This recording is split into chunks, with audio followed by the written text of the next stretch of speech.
Hey guys, welcome to my YouTube channel. So today we will be discussing about some important MCQs with respect to GPAT examination.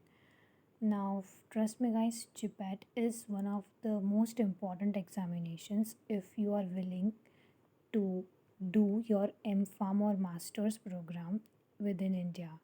So me, with my experience, I am very eager to help you guys out there to crack your GPAT examinations and to have further post graduation studies in India. So, here we will be discussing 5 MCQs and I'll be giving you 4 options.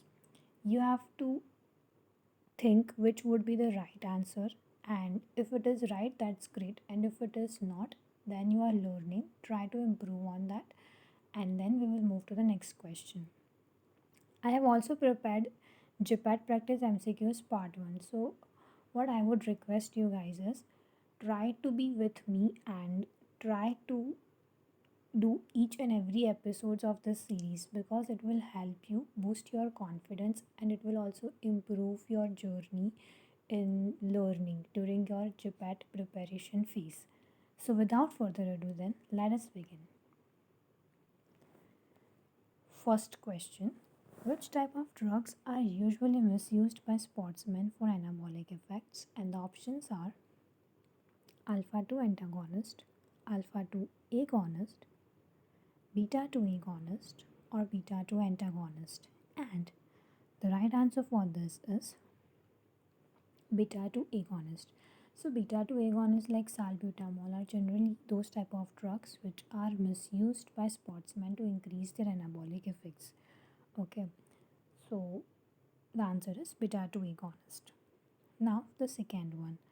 Philip Collip hormone is secreted by which of the following gland? Now you might think, what is Philip Collip hormone? Okay, but it is a new name for the known hormone, known gland, and the options are adrenal gland, thyroid gland, parathyroid gland, and pineal gland. So as I've already told you, I have already given you a hint that Philip Collip hormone is just a synonym, or we can say another name for a known gland, and the right answer for this is parathyroid gland. Okay, so Philip Collip hormone is secreted by which gland? Parathyroid gland. Now let us move to the next question. Temperature is which kind of property? Okay, so before saying these options, I would like to explain you two important properties. One which is intensive property and the other one which is extensive property. You would have already studied it in your chemistry class in class 12. But let us revise it again, that what is intensive property? Intensive property is that one in which it is independent of matter. Okay, whatever sample which is independent of matter, that type of properties are intensive properties. So I for intensive and I for independent, you can remember like that, okay, in a form of a trick.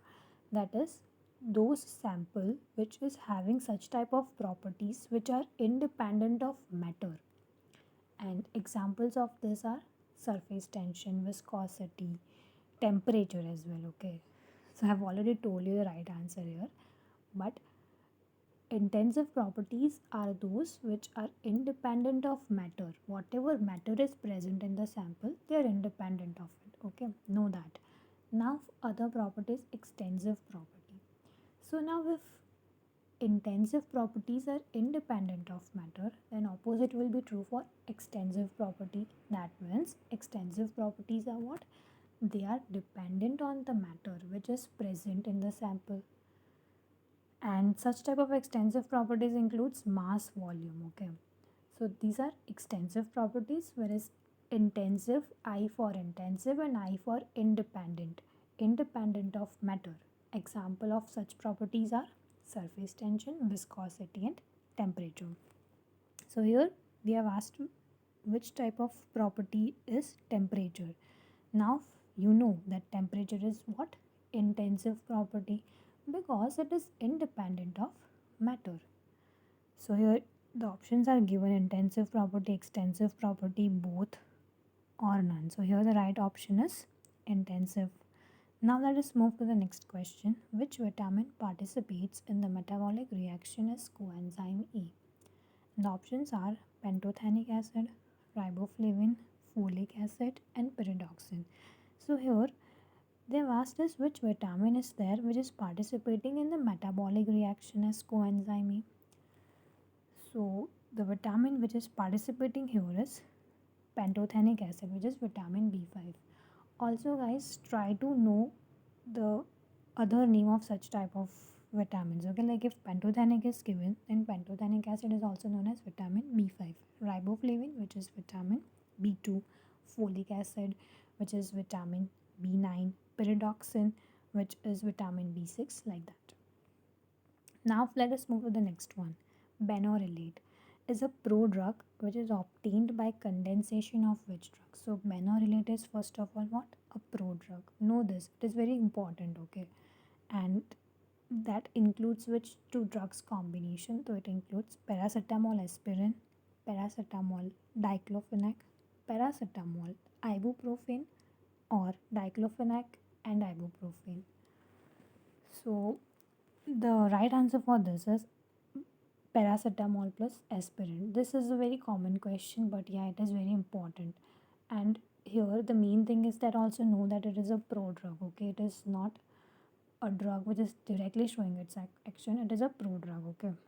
Now, also the another important thing for it is its IUPAC name. What is the IUPAC name of benorelate? So it is having paracetamol and aspirin. So aspirin will be having salicylic acid in their moiety, and paracetamol will be having what? Acetoaminophene. Its another name is acetoaminophene. So here we have acetaminophenol. So the IUPAC name for this is 4-acetamidophenyl O-acetyl salicylic acid. What I would suggest is take a note of this IUPAC name and remember it, okay? Because it is also important. So benorelate is having this IUPAC name, and it is a combination of paracetamol plus aspirin, and it is acting as a prodrug. So that's it from my side, and I hope that you would have gained some knowledge from here. And if yes, then do press the like button. That would motivate me to make such more videos for you in the future. And if you have any doubt for GPAT, BPharm, NIPER, then please do let me know in the comment box. I'll be happy to help you out. Till then, stay safe.